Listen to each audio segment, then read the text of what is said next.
Welcome to Kickin It with Nic Lanier. Do you prefer Lanier? It's Lanier. It's Lanier? Okay. I'd fuck that up every time.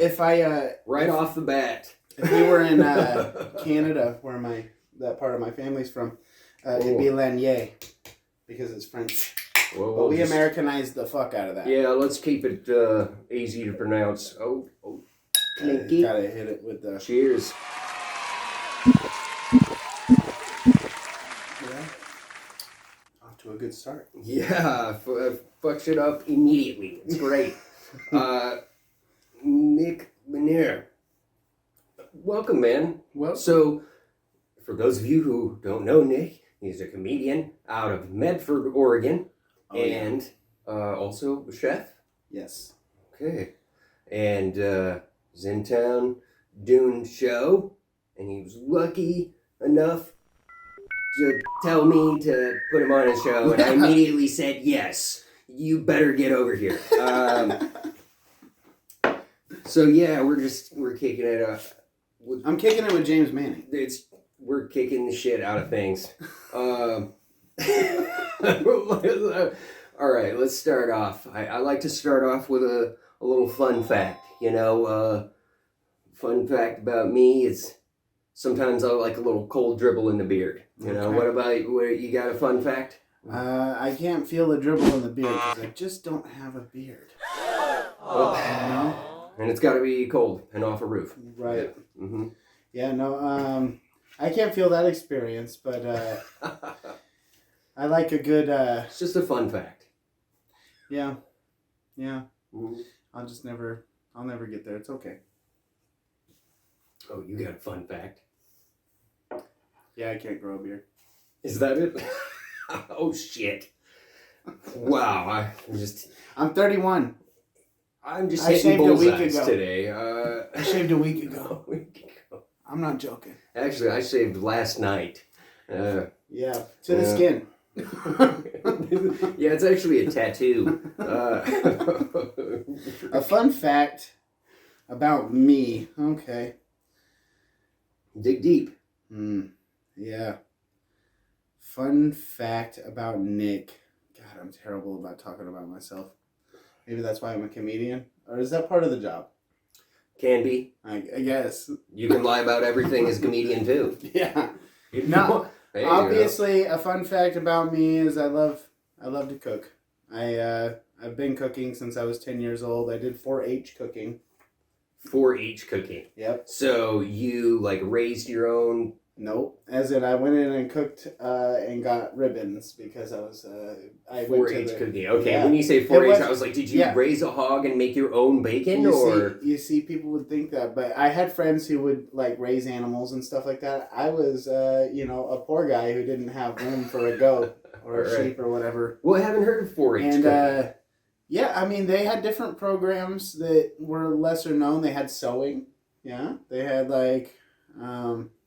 So is this part of your school, or is this an after-school program? It was an after-school program, yeah. Okay. Yeah, 4-H in Christmas Valley, Oregon, where I'm from. So it's all FFA students. Oh, yeah. I mean, well, what are we going to call this? Well, it's got to be 4-H something. Yeah. This guy likes to cook. Yep. Well, actually, that's cool, though, because you got a chance to figure out something that you really enjoy. Yep. And I've heard... I've only ever washed dishes, but it can get pretty rowdy back there. Yeah, it's super fun. Yeah, it can. Line cooks are fucking animals. Cheers. Yeah, cheers to the line cooks. Fucking animals. I used to be hero. I used to be a very feral animal when I was very a line cook. Very feral line cook. Just you're over there chopping. People are like, "Hey, Nick." More we'd get railed, ticket to ticket all the way to the rail. And they keep sending tickets because some servers don't know how to stagger tickets. And I would just whip around and go, "Send another ticket. I'm going to quit. Right? So I was just a feral animal. I could snap at any moment, really, honestly. One more ticket. It was mostly the stress of trying to get an overwhelming amount of stuff to do. You know? Well, people in the food service industry, like, I don't think they get enough respect because I know how hard it is. Like, I was never somebody who had to do those jobs, but I was around people who did those jobs. Like you said, you were a dishwasher. I started in the dish pit. The worst fucking job in the kitchen, man. The unsung heroes of the kitchen, for real, are the dishwashers because they stay later than the chef because they have to, because they have a pile of dishes over their heads. Easily created. And I used to do dishes in a bakery. Yeah. Too. Yeah, it was... That's a lot of sticky dough getting that shit off of there. You know what? There's no reason for red velvet cake. Okay. There's no reason. No reason for red velvet cake. I agree. It's not. I approve this message.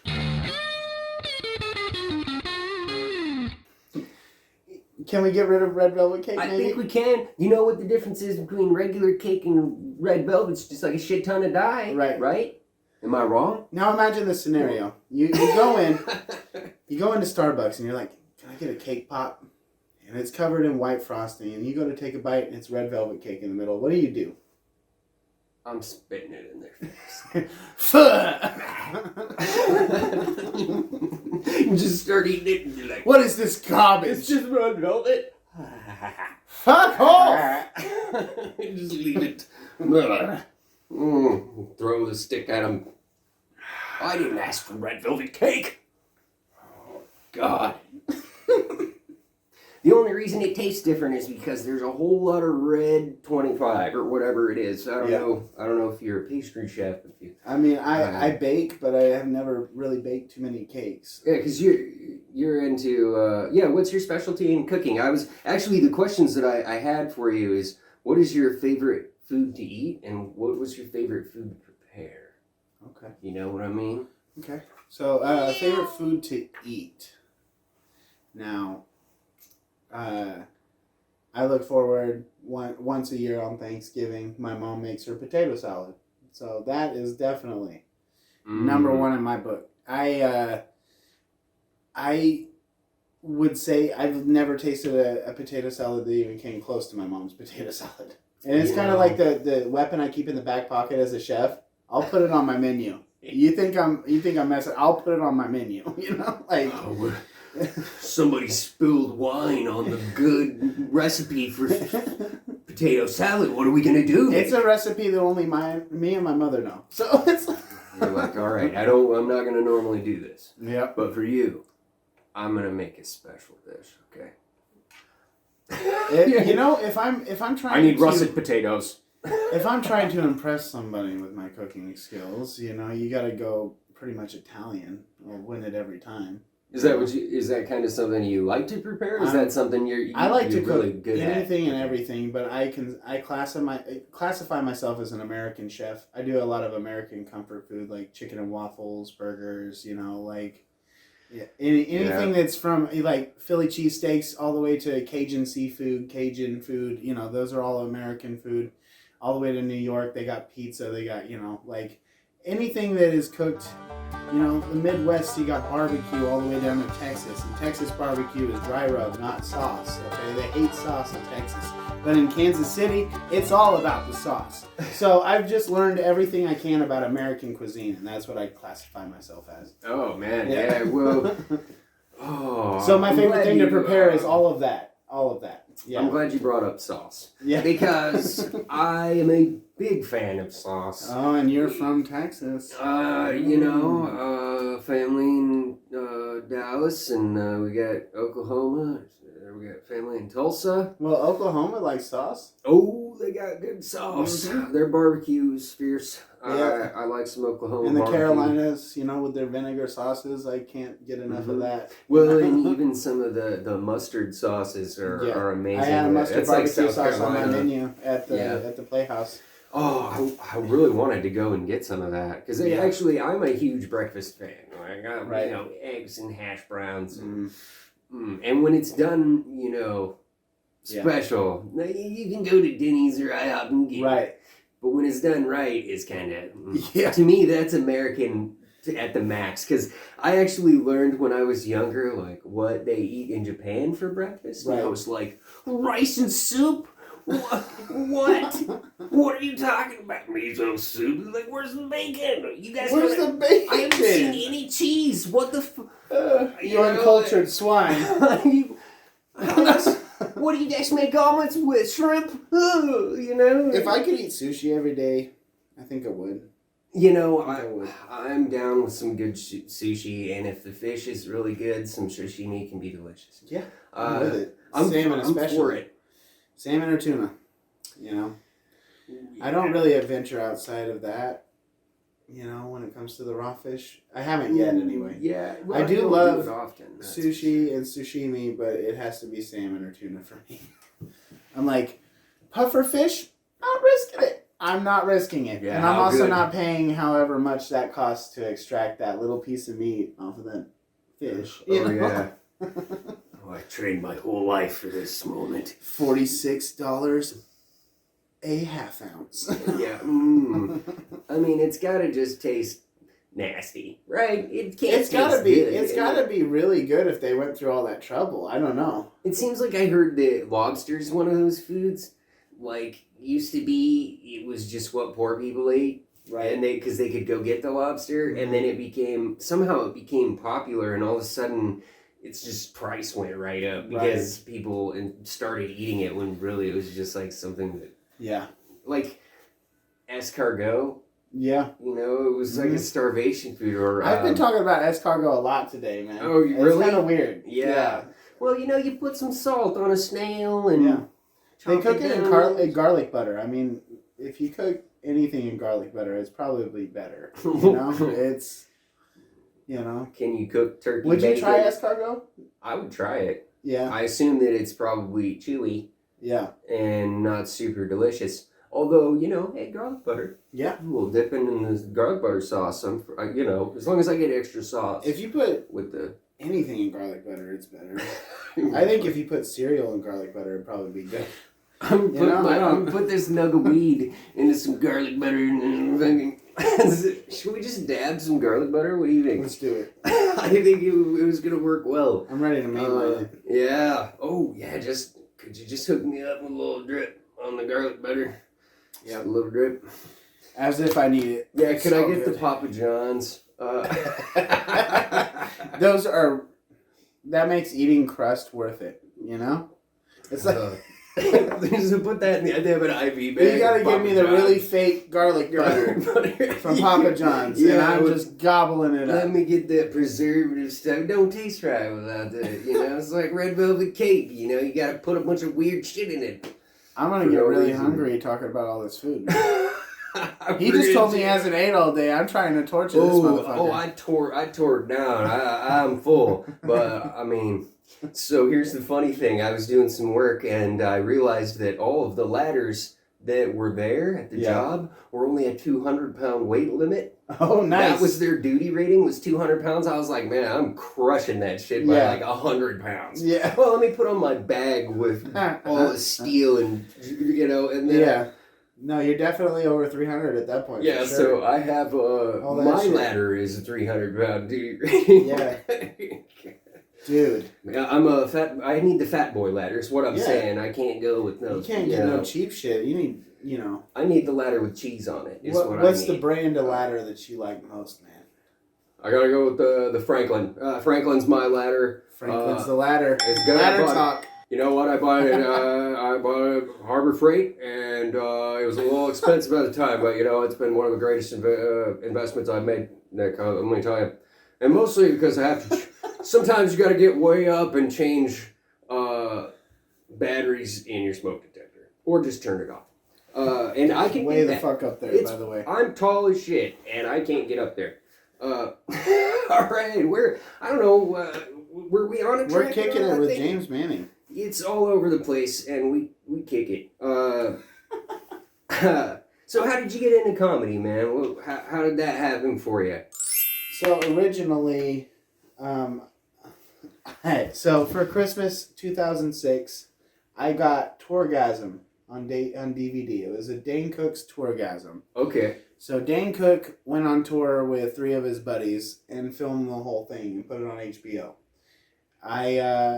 I thought it was a comedy special. Like, I thought my mom got me, she thought she got me a comedy special. I put it in, and it's a tour documentary. And I'm like, this is what I want to do. And it also, you know, okay. at the time, Dane Cook was the number one selling comedian of all time. Oh yeah, because he was selling out stadiums. Yeah, he like straight up like sold 8 million copies of Retaliation. And so I had that album kind of on repeat in my ear when I was 16 at the grocery store stocking shelves, you know. And and I'm just and from there it was kind of like an obsession. I got Jim Gaffigan's Beyond the Pale. Oh yeah. And I put that on the MP3 player, the little MP3 player that I was listening to while I was working. And I could only fit 3 albums at a time on there, and I couldn't get rid of Retaliation because it inspired me so much. The fact that he did what he did, no matter what you say about Dane Cook, and I know a lot of comedians really don't like Dane Cook, which is unfortunate because, man, the guy's a genius. Oh, and look at that. I got a text. My bad. That's Dane Cook's genius. It's Dane Cook. Yeah. Yeah, that's no. Dane Cook. I'm just kidding. No, but I just got that DVD, and I realized that it's not that unobtainable to go and tell jokes to people. You know, like if you really want to, and anybody's listening, I don't care if there's 2-3 people in the audience. I'm doing the same show that I would do with 50 or 500 people. I've never performed for 500 people. Hey, but if you know... I would. And I would do the same show that I did for those 2 people, you know? And that's what I learned from Dane Cook, you know? Like, is just like the hustle of it, you know? And I was like, what the fuck? This is awesome, you know? Right. I must do this. Well, and I know the feeling. I didn't really see... The Tourgasm, I want to check that out because that sounds pretty cool. I still have it in the little metal case that I got in 2006, you know? Whoa. Like, yeah. Yeah, well, I remember watching Dane Cook, like, on Comedy Central. If you have HBO, actually, Tourgasm's all on HBO.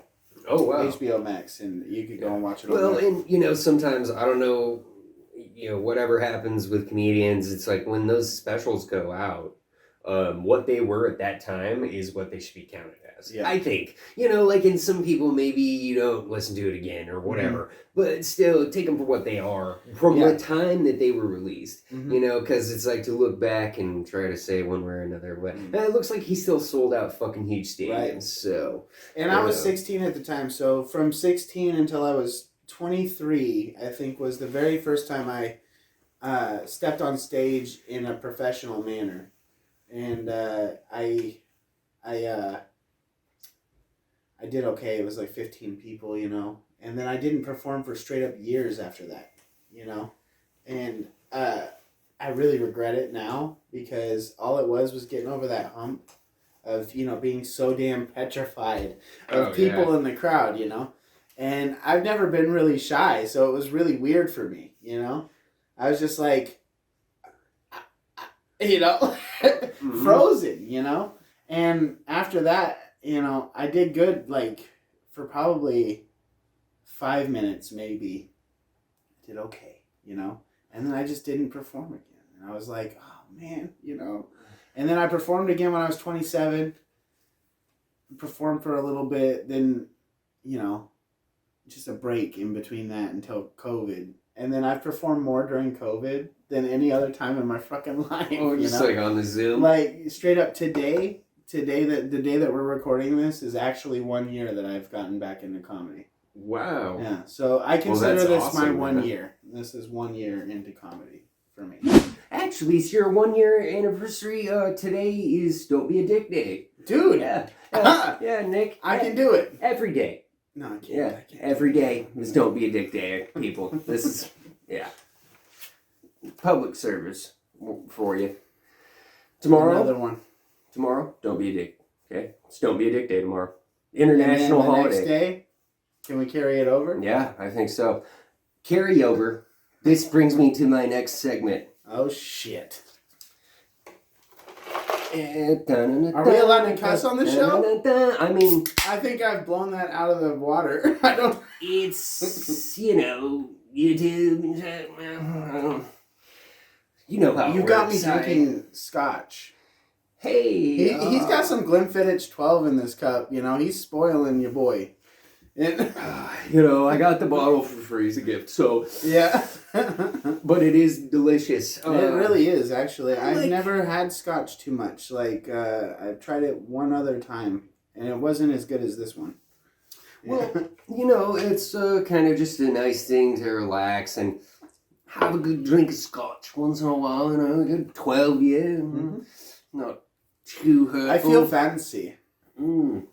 I think I'll drink my beer with my pinky out. Oh, yes. Ooh, pinky out. It's, proper. Yes. That makes the whiskey taste funny. It does? Yeah, the pinky out. And now I want to try every it. time. I mean, yeah. I'm a little... Doesn't change the beer flavor? I'm a little lit, too. Been hitting more trees than George of the Jungle here. Okay, we're moving too quick. We're pull it back. Whoa, pull it back. Pull dude. it back. All right. My bad, dude. I wanted to ask you, what is your projection for Google in the next 10 years? Ooh, man. Where do you think Google's going to go in 10 years? They're already quite intense. Yeah, I think that they're gonna be the new social media. They're going to take over social media. Like Google owns Facebook, Twitter, Instagram, and then they put their Tumblr. Yeah. Oh, there you go. It's all Google. All Google in the next 10 years. I think Google will be the king of the internet in 10 years. How about that? Google. How's that for a projection? And all ye who want to be on social media must go through Google. You better have a Gmail. You better get one now because it's coming. 10 years. You got 10 years. And guess what? Just like everybody else, they're like, we're never going to charge for this. But we're going to charge for this. Oh, you did. Did you click the box? Oh, do you want anybody to see any of your content? Pay us. Oh, yeah, that'll be $1.95. Yeah, thank you. Exactly. All right. Where do you think in 10 years that Fresh Step cat litter will be? Ooh, I think it will still be revolutionizing the kitty litter game. Yeah, because with those fresh crystals, I don't even have a cat, but I know that my friends who have cats and they have the fresh crystals for the dupes. Yes, it's ingenious. You need crystals to soak. I think that the little dome that they put the cat litter box in, it's gonna have like spray nozzles for air freshener on the outside there. Yeah, it smells like salmon. Yeah. Well, Instagram thinks I have a cat and wants to sell me cat litter and cat things and cat... So you saw Fresh Step litter. No, you're like, I need to see if this is the brand. I gotta ask Nick. I just wanted to know what your thought was on Fresh Step because that's the old school. They've been in the game a long time. All right, moving on. We got... All right, where do you think Bitcoin's going to be in 10 years? Down. You think no on the Bitcoin, huh? You think Bitcoin's like Bitcoin, just it's not for I don't invest, but I'm just going to guess that it's down. Because it's $40,000 right now or something like that. We need to make some financial investments right now, okay? I can't afford $40,000 for one coin. One coin? Yeah, for one coin. Oh. Or I don't know what it is today or whatever. I'm not that guy. Wow, yeah. Yeah. God, you can't, I don't know where But I know Dutch Bros is about 80 right now or something. No. I know Dutch Bros is between $50 and $80 right now. So. A share? Yeah. And it just dropped a month and a half ago, so. Yeah, welcome to the rock bottom truth. And we're going to talk about financial investments that you should make. We've been drinking some scotch, and we didn't use spending money. On Fresh Step kitty litter. What did you say? You Fresh Step kitty litter. James! You're off subject. Okay, well, we were getting there. Top 3 weed strains. Oh, wow. I did not expect that one. That's a good one. Okay. Well, it's kind of hard to choose.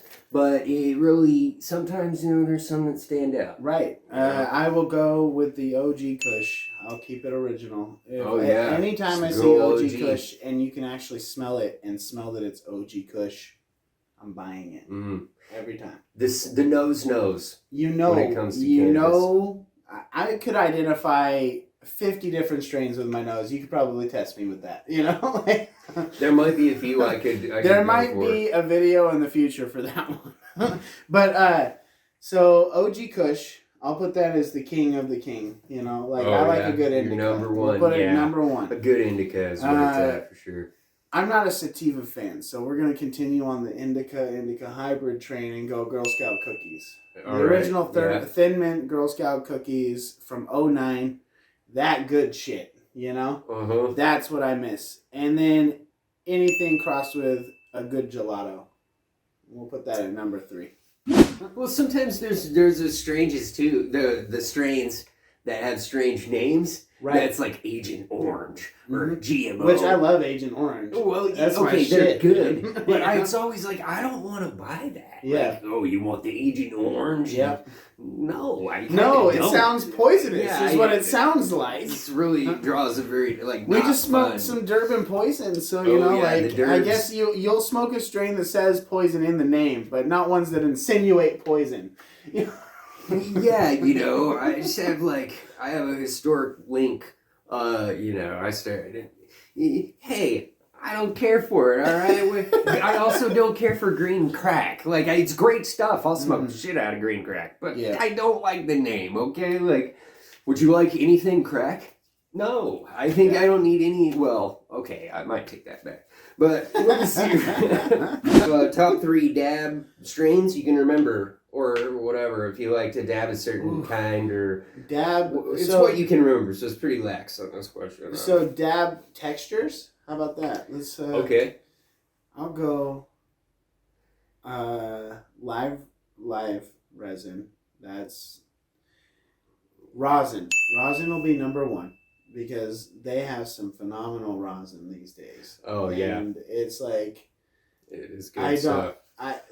When solventless first came out, I wasn't a huge fan. I was like, it's really planty, you know, like, and now it's been perfected. They do like the dry sift. They do they process everything before they process everything. So it's like it's super good shit now. So rosin number 1. Then we'll go with some butter, you know, so that butter consistency, you know.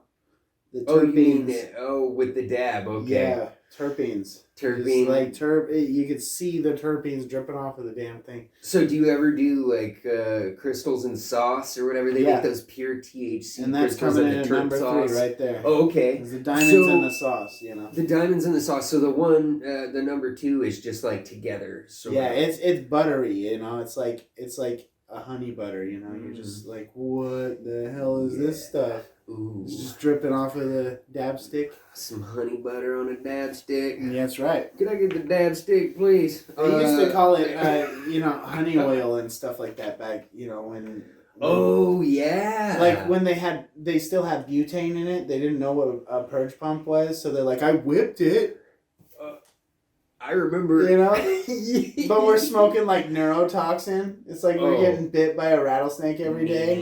Yeah, it's just neem oil stuff. Yeah, People actually have done research these days, and that's why I like dabbing now versus back in 2012. Yeah. Well, I remember I went to my buddy's house, and I was like, what are you guys doing? Yeah.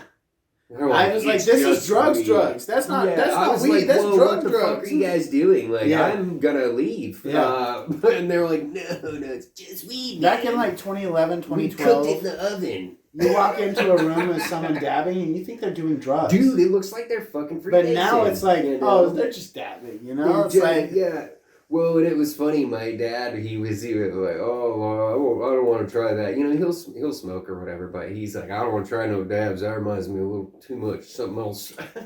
Okay. Yeah. It's like, whoa, I get it. You know, and I also don't. I'm not a big dabber myself. I kind of just like flower, for the most part. But you can't beat the convenience of a pen. Once in a while, you need to take a step outside and just, you know. That's for sure. I just can't see myself getting the whole, dab rig thing. Is Pennant your number 1 then? Is what? The Pennant your number 1? No. Mm-hmm. Actually, my number 1 is probably blunt smokes. I just love to roll a big fat blunt, and I don't care for the tobacco, but I used to smoke a lot of Swisher Sweets. But now you can get the hemp wraps. I definitely have struggled with the blunts myself. Yeah. Yeah, it's kind of like I was a backwoods smoker for a long time, and I had to quit a few months ago. Dude, the backwoods. I remember trying to smoke those, and I'd roll weed in it, but you need a whole lot for a backwoods. Because so I would do half backwoods. If you take a leaf and you cut it sideways, you can just roll little perfect personal cones with it. It's pretty awesome. You got to know the tech. Nobody ever showed me the tech. Yeah.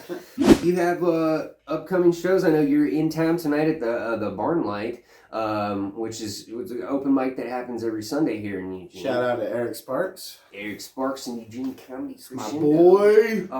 Putting that on, and yeah, we're gonna be there later. And like I said, every Sunday. So check it out if you guys get a chance. Yeah, I'm really excited to get up on the mic. It's been a couple weeks. I'm getting that itch, Oh, for sure. Yeah, I really need to get up there. I know, I got some shit to say. It's been like 48 hours or something. I'm starting to itch. All right. Do you got any shows on the internet coming up? You got anything you want to talk about YouTube style or? I have the Comedy Cookout podcast coming out shortly. We got our first couple of episodes will be featuring Max Brogman out of Eugene here and Nic Lanier comedy.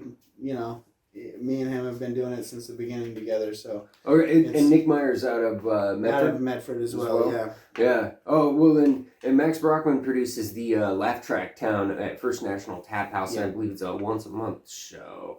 Could be incorrect, but yeah, and you can also it's once a month. Yeah, and DB Cooper comedy with Brockman. Right.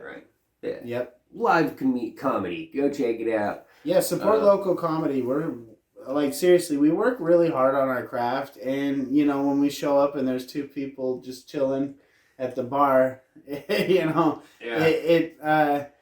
kills us a little bit inside every time. So support local comedy. Yeah, and the way I see it, even if there's just like one couple who's there to listen, yeah. I'm gonna blow that couple up. 150%. I want you to laugh. Yeah, and that's what it's about. All right, well, got some things coming up, and I think we've about kicked as much as we can kick. What do you think?